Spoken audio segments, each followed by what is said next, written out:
In the series of Sunday special speeches, today I am going to take from Acharya Shri's book Swarn Pushp, in which approximately 50 speeches are given, and today I am taking the topic that is valuable moments in the life. मूल्यवान क्षण जीवन के इस विषय पे आचार्य श्री की पुस्तक स्वर्ण पुष्प में लगभग 50 प्रवचन आचार्य श्री के दिए हुए हैं। उनमें से आज ये टॉपिक लेने जा रहे हैं valuable moments in the life, मूल्यवान क्षण जीवन के।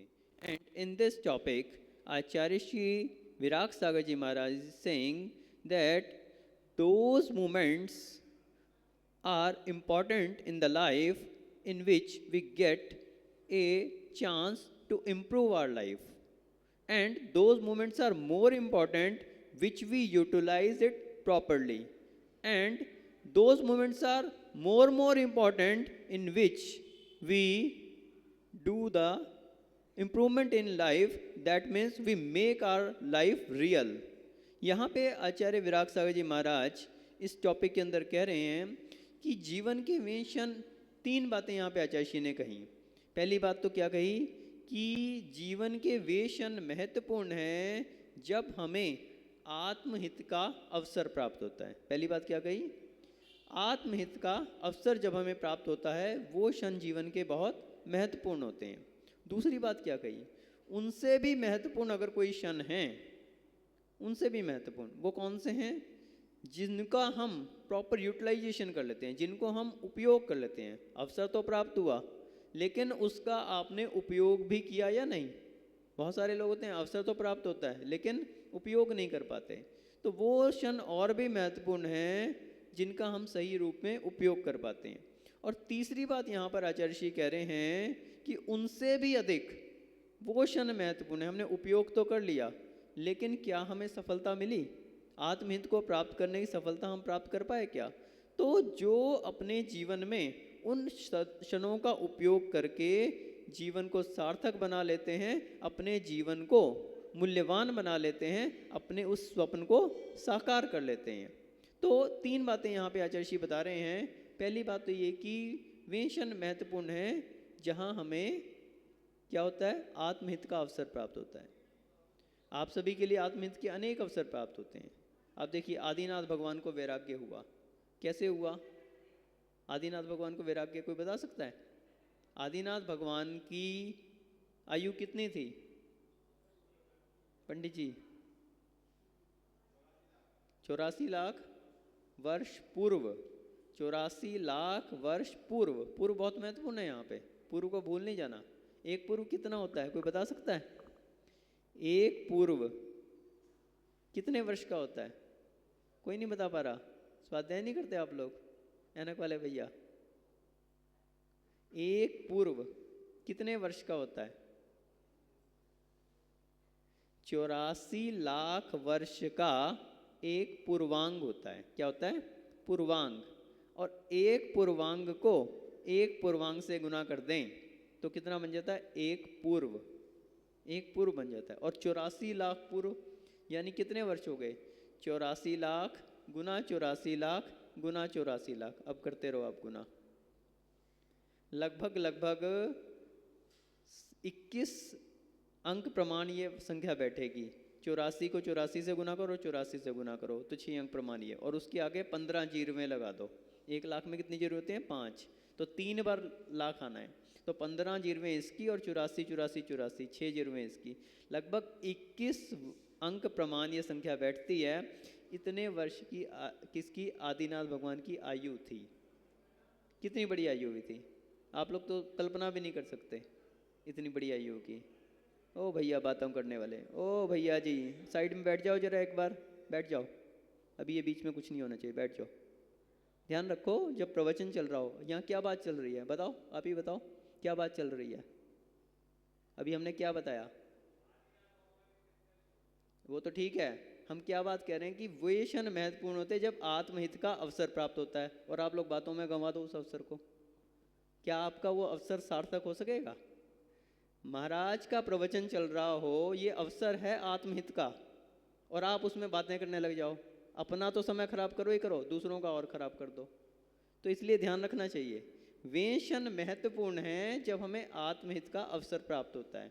अभी पहली बात चल रही है, तो हम बात कर रहे थे आदिनाथ भगवान की कि इतनी बड़ी आयु उनकी 84 लाख पूर्व की, और उसमें से 83 लाख पूर्व व्यतीत हो गए। कितने पूर्व व्यतीत हो गए? 83 लाख वर्ष पूर्व। अब कितने बचे? मात्र 1 लाख वर्ष पूर्व। तब उनके लिए वैराग्य हुआ। और वैराग्य कैसे हुआ? नीलांजना का क्या देखकर? मृत्यु देखकर, या हाँ, कुछ लोग कहते हैं कि उन्हें नीलांजना का नृत्य देख के वैराग्य हो गया। ध्यान रखना, आदिनाथ भगवान को वैराग्य किससे हुआ था? मृत्यु देख के हुई थी, नृत्य देख के नहीं हुआ था। कुछ लोग सोचते हैं कि चलो नृत्य देखना चाहिए, अच्छी बात है, क्या पता हमें भी वैराग्य हो जाए, है ना। तो ध्यान रखना, आदिनाथ भगवान को नृत्य देख के वैराग्य नहीं हुआ था, उसकी मृत्यु देख के, नृत्य करते करते, नृत्य देखते देखते उसकी अचानक मृत्यु होगी। और देवांगना थी वो, तो देवांगनाओं का शरीर कैसा होता है? तत्क्षण में विलीन हो जाता है। यद्यपि स्वधर्म इंद्र ने ये जानते हुए कि नृत्य में कहीं कोई बाधा ना पड़े, तुरंत वैसे ही एक अप्सरा को नियुक्त कर दिया। लेकिन आदिनाथ भगवान तो स्वयंभू थे, 3 ज्ञान के धारी जन्म से थे, तो उन्होंने तो क्षण भर में समझ लिया, और यही उनके वैराग्य का कारण बन गया। कितना नश्वर यह देह है, कितनी नश्वर देह है कि इतना सुंदर नृत्य कर रही थी एक नर्तकी, इतना सुंदर शरीर, कितनी सुंदर उसकी काया, और कितनी उसके अंदर कला कौशल, लेकिन आयु का अवसान हुआ और क्षण भर में समाप्त। ऐसा क्षणभंगुर ये जीवन है। धिक्कार है मुझे कि मैंने अपने जीवन के 83 लाख वर्ष पूर्व यूं ही व्यतीत कर दिए, अभी तक मेरे अंदर वैराग्य नहीं आया। और ये सोचकर उनके हृदय में वैराग्य की लहरें कलोले लेने लगी। उनके मन में जैसे ही वैराग्य आया, अब उन्होंने एक क्षण की भी देरी नहीं की। अब ऐसा नहीं था कि अभी तो सभा लगी हुई है, सब राजा लोग बैठे हुए हैं, जन्मोत्सव मनाया जा रहा है। उस दिन क्या था? आदिनाथ भगवान का जन्मोत्सव मनाया जा रहा था। आप पढ़ते ना, चैतवदी नवमी, उनका जन्म कल्याणक भी उसी दिन है और तप कल्याणक भी उसी दिन है। क्यों है? क्योंकि उस क्षण में उनका जन्मोत्सव मनाया जा रहा था, और उन्होंने तत्काल सभा में ही नृत्य बंद करवाया और वैराग्य की अपनी भावना सभी के सामने प्रकट कर दी, और तुरंत ही लोकांतिक देवों का आगमन हो गया, और पालकी पे आरूढ़ होके आदिनाथ भगवान कहाँ विहार कर गए? वन की ओर विहार करके। तो ये होते हैं वैराग्य के क्षण। यानी आदिनाथ भगवान ने जब उनको वैराग्य का क्षण आया तो एक क्षण की भी देरी नहीं की।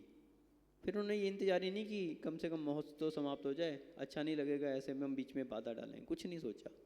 राजा लोग क्या सोचेंगे, नाभि राय महाराज बैठे हैं, हमारे पिता, माता मरु देवी बैठी हैं, क्या सोचेंगी, बीच में ही सब डिस्टर्ब कर दिया। आप लोग तो बहुत कुछ सोचते हो, क्यों पंडित जी? बहुत कुछ सोचते हैं, 5 साल में दीक्षा ले लूँगा, है ना। उम्र का भरोसा है आपको? 5 साल का, 5 साल तक बचेंगे। कल का भरोसा है ना पल का भरोसा। आदिनाथ भगवान भी सोच रहे थे कि चलो अब 83 लाख वर्ष तो पूर्व व्यतीत हो ही गए, अब एक आध दिन और निकल जाए, फिर आराम से मम्मी पापा से बात करेंगे, वो क्या कहते हैं, अपने युवराज और उसका पद देंगे, उसके बाद सोचेंगे। सोचा क्या उन्होंने इतना? 5 साल में दीक्षा ले लूँगा। ये क्षण महत्वपूर्ण हैं। क्या कहा आचार्य जी ने? वे क्षण महत्वपूर्ण हैं जब हमें आत्महित का अवसर प्राप्त हो रहा है। कितनी बड़ी बात कही, ये बहुत महत्वपूर्ण क्षण है। यानी आदिनाथ भगवान की 83 लाख पूर्व की आयु व्यतीत हो गई, लेकिन उन्हें वो आत्महित का क्षण प्राप्त नहीं हुआ। कितना महत्वपूर्ण क्षण! 83 लाख पूर्व, यानी 84 लाख गुना 84 लाख गुना 83 लाख, इतने वर्ष व्यतीत हो गए, लेकिन वो आत्महित का क्षण उनके लिए प्राप्त नहीं हुआ। लेकिन जैसे ही प्राप्त हुआ, जैसे ही मन में वैराग्य भाव आया, क्या किया?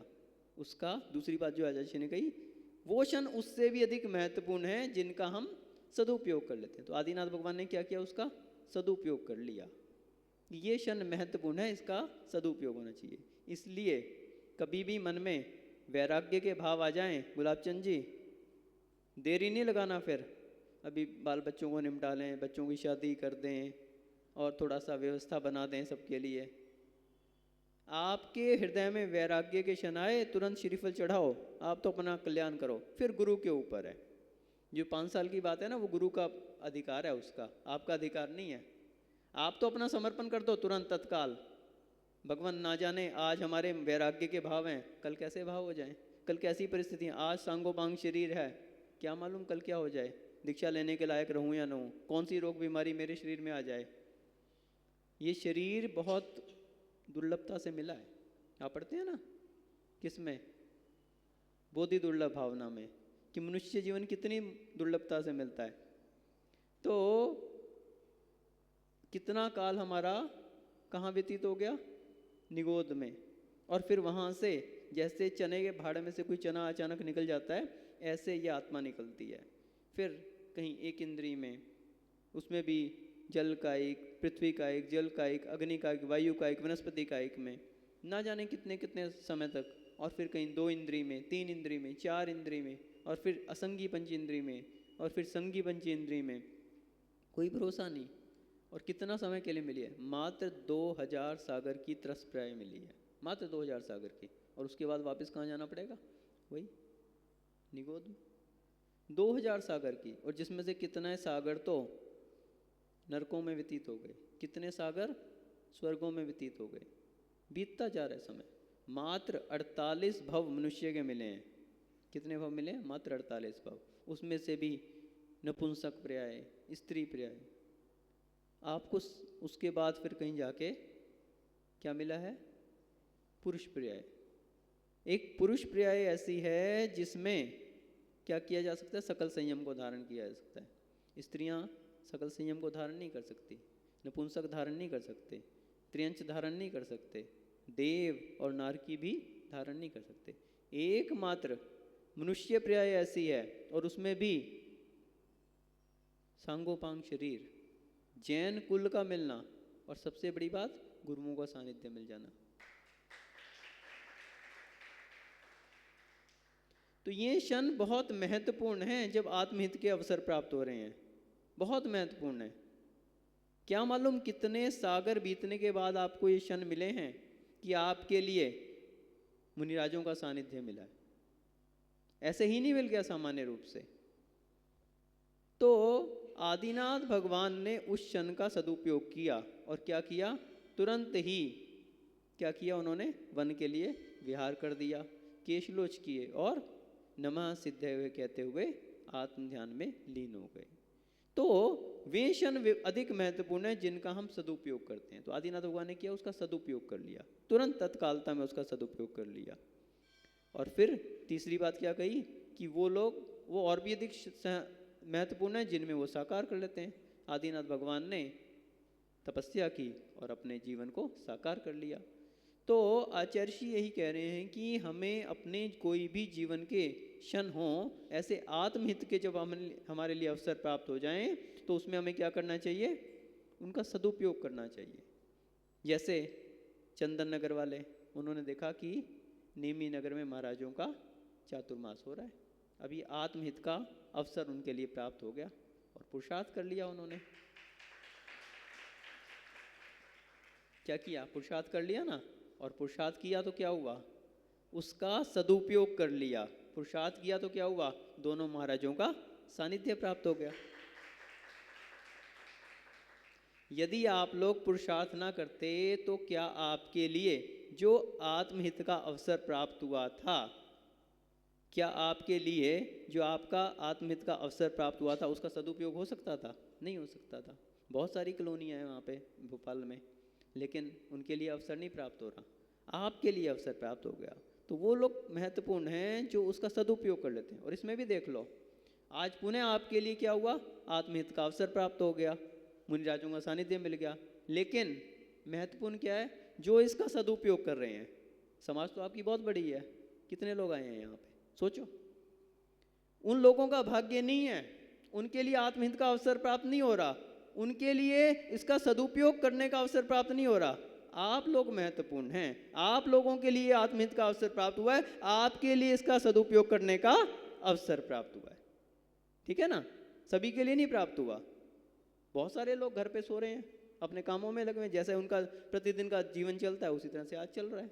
उनके लिए कोई महत्व नहीं कि मंदिर में क्या हो रहा है, यहाँ पे चंवरों की स्थापना हो रही है, श्री जी का 64 रिद्धि का विधान हो रहा है, महाराजों का सानिध्य मिल रहा है, उनके प्रवचन चल रहे हैं। ये आत्महित के अवसर बहुत भाग्य से मिलते हैं, हर किसी को नहीं मिलते। तो वही बात यहाँ पे कही जा रही है। और दूसरी बात कि आप उनका सदुपयोग कर रहे हैं। अब तीसरी बात ये है कि उससे भी अधिक जो महत्वपूर्ण क्षण हैं वो क्या हैं? वो वे हैं जिसमें आपने सदुपयोग करके उसको जीवन में साकार कर लिया और अपने जीवन का जो लक्ष्य है वो क्या है? कल्याण का जो लक्ष्य है उसको प्राप्त कर लिया। यानी आप लोगों ने महाराज का सानिध्य प्राप्त किया, महाराज का सानिध्य प्राप्त करके उनको यहाँ पर लेके आ गए, पुरुषार्थ कर लिया, 64 रिद्धि का विधान रख लिया, 64 चंवरों की स्थापना की भूमिका भी बना ली। अब तीसरा बात क्या आई? साकार करने की। कितने लोग साकार कर पाते हैं? कितने लोग चंवर चढ़ा पाते हैं? वो सबसे महत्वपूर्ण है। आप ले भी आए महाराज को, सब कुछ कर लिया, अब क्या उसको साकार किया आपने? कितने लोग साकार कर पाते हैं? ये तीसरी चीज महत्वपूर्ण है। ठीक है ना। तो तीसरी बात ये कही कि वो लोग उससे भी अधिक महत्वपूर्ण है जो उन अवसरों को साकार कर पाते हैं। और मात्र चंवर चढ़ाना ही महत्वपूर्ण नहीं है। महाराज के प्रवचन को सुन के कितने लोग आत्महित की भावना बना पाते हैं, कितने लोग आत्महित के लिए कदम बढ़ा पाते हैं, कितने लोग उसकी और भी पुरुषार्थ करते हैं। क्योंकि बहुत सारे पुरुषार्थ तो हम जीवन में प्रतिदिन करते हैं। आहार निद्रा भय मैथुनानि सामान्यते देदद पशु भी नरानाम। आहार निद्रा भय मैथुनानि सामान्यते यदद पशु भी नरानाम धर्मो ही एको मदिको विशेषो धर्मेन बिना नर पशु भी समान। धर्म के बिना मनुष्य कैसा है? पशु के समान है। क्यों? आहार निद्रा भय और मैथुन ये तो पशुओं में भी होता है। पशु भी भोजन करते हैं, अपना शिकार ढूंढते हैं, कोई चारा खाते हैं, कुछ ना कुछ भोजन तो हर प्राणी करता है। एक इंद्रिय से लेकर 5 इंद्रिय तक सभी में आहार संज्ञा पाई जाती है। पेड़ पौधे होते हैं उनको भी पानी दिया जाता है। 2 इंद्रिय 3 इंद्रिय 4 इंद्रिय चिड़िया आदि भी क्या होती हैं? अपना दाना चुगती हैं। पशु भी होते हैं वो भी अपना भोजन करते हैं। तो सभी में पाई जाए। निद्रा, सभी लोग निद्रा लेते हैं। कोई ऐसा व्यक्ति है कि जो बिना निद्रा के जिसका काम चल जाता हो? एक दिन नींद ना आए, 2 दिन नींद ना आए तो तीसरे दिन डॉक्टर के पास पहुंच जाते हैं, जी दवाई दे दो हमारे लिए, नींद नहीं आती है कि नहीं? अरे यहाँ हम निद्रा जयी बनने का प्रयास कर रहे हैं और आपके लिए सौभाग्य मिल रहा है कि आपके लिए निद्रा नहीं आ रही, उसका सदुपयोग कर लो। उस समय कुछ स्वाध्याय कर लो, कुछ मनन चिंतन कर लो, उस समय का सदुपयोग कर लो। और आप लोग इसलिए परेशान हो कि नींद नहीं आ रही। कैसे अभागे लोग हैं।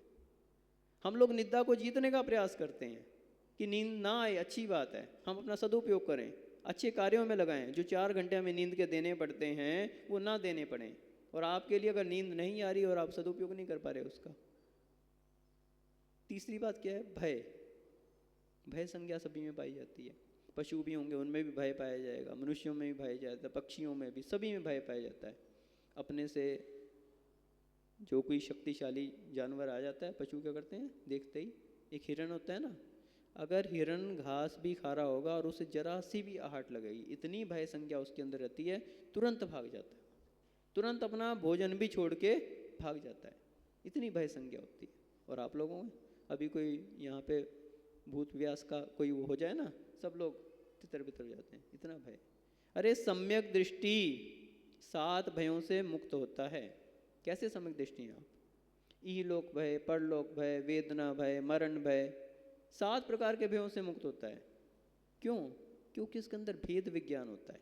उसके अंदर क्या होता है? भेद विज्ञान, कि मैं एक आत्मा हूँ। मैं क्या हूँ?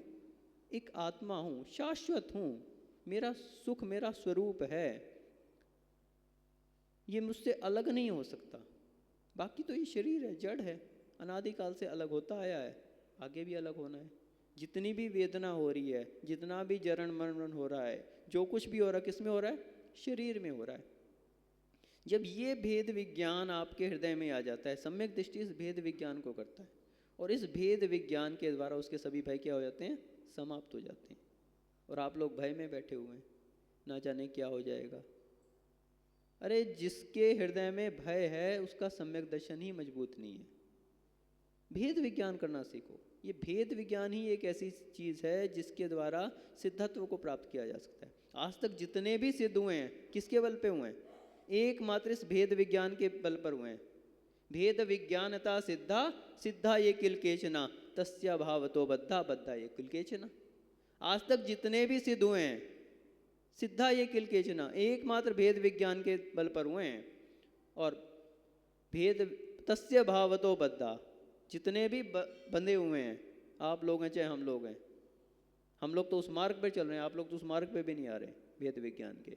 तो जो भी संसार में बंधे हुए हैं आज तक जिन्होंने मुक्ति को प्राप्त नहीं किया, क्यों नहीं कर पाए, तस्य भावतो बद्धा, उसी भेद विज्ञान के अभाव में बंधे हुए हैं। एक बार भेद विज्ञान कर लिया, आपके लिए ऐसे सुख की प्राप्ति होगी कि जिसके सामने विषयों का सुख तो किंचित मात्र भी नहीं है।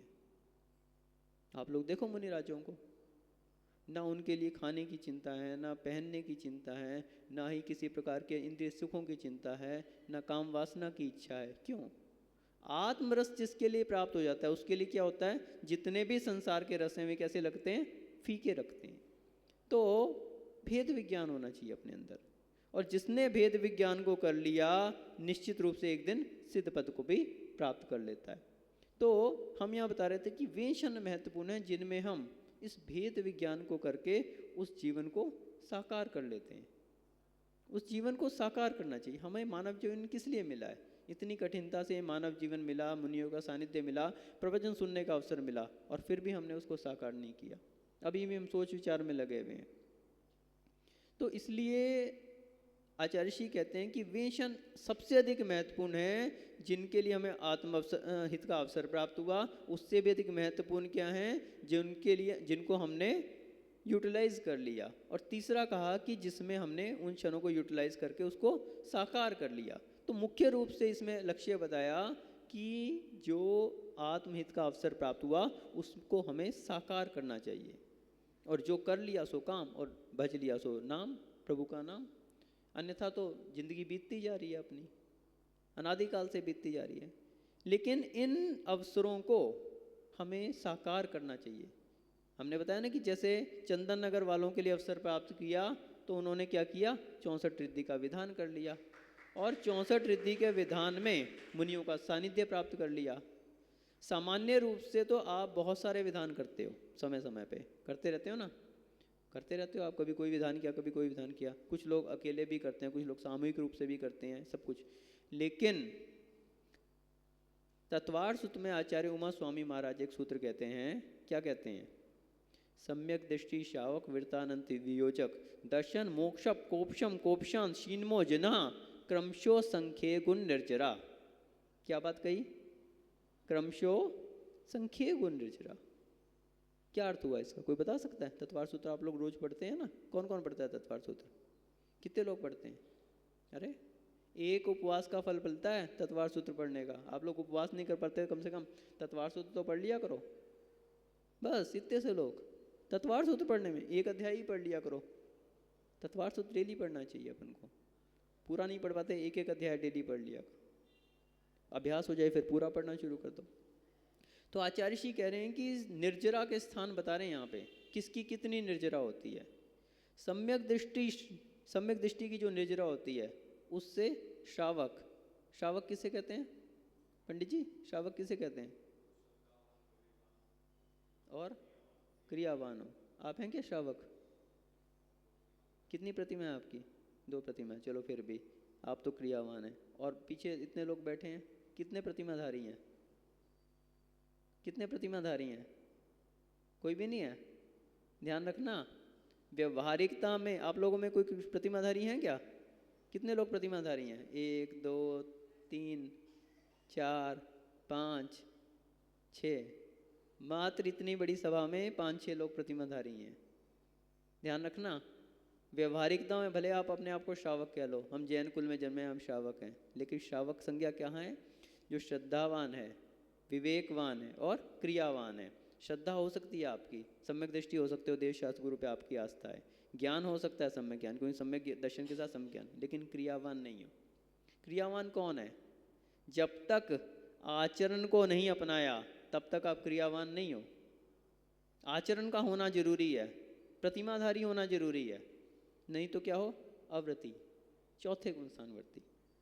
और जिसने 2 प्रतिमा के नियम भी ले लिए तो वो क्या कहलाएगा? व्रती। दूसरी प्रतिमा कौन सी है? व्रत प्रतिमा, दर्शन प्रतिमा और उसके बाद व्रत प्रतिमा। तो व्रती कौन कहलाता है? 2 प्रतिमा के व्रत भी अगर आपने ले लिए तो आप व्रती हो जाओगे। और 12 व्रतों का आपके हृदय में आ गया तो क्या होगा? तो आप वास्तविकता में श्रावक कहलाओगे, तब आप वास्तविकता में श्रावक कहलाने के अधिकारी हैं। सिद्धांत तो यही कहता है। अब व्यवहारिकता में आप श्रावक बोलते रहो अपने आप को, वो एक अलग बात है।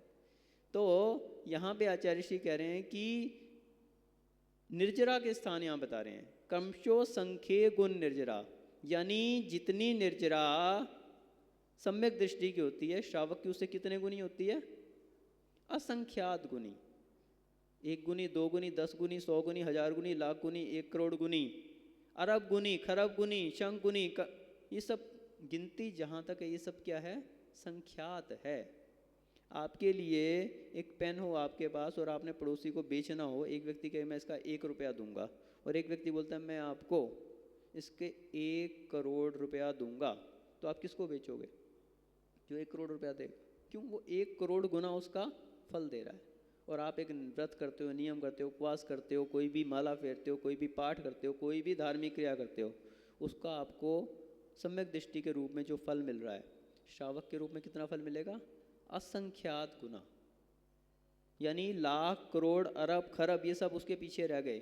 असंख्यात गुना, उतनी निर्जरा होगी आपकी, असंख्यात गुनी निर्जरा। क्रमशो, क्रम से बता रहे हैं, यानी जो निर्जरा सम्यक दृष्टि की हो रही है उससे असंख्यात गुनी किसकी हो रही है? श्रावक की हो रही है।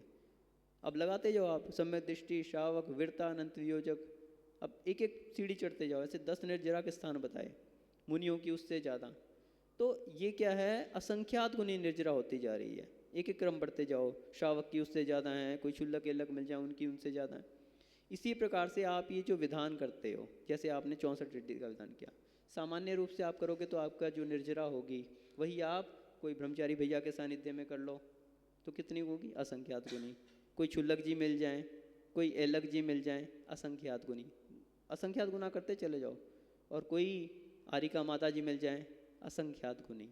और उससे भी असंख्यात गुनी कोई मुनि महाराज का सानिध्य जिसके लिए। तो जीवन के वे क्षण महत्वपूर्ण है जिनमें आपको आत्मोन्नति का अवसर प्राप्त होता है, और उससे भी अधिक महत्वपूर्ण है जिनमें आप पुरुषार्थ कर लेते हो, उसका सही यूटिलाइजेशन कर लेते हो, और उससे भी अधिक वो है जिनमें आप जीवन को साकार कर लेते हो। आपके लिए अवसर प्राप्त हुआ, आपने पुरुषार्थ किया, मुनियों को यहाँ के लिए गए, तो आपकी असंख्यात असंख्यात असंख्यात गुना करते चले जाओ, उतनी गुनी निर्जरा आपकी इस विधान के माध्यम से हो जा रही है। और यदि आप अपने आप से कर लेते तो उतने में सिमट जाती।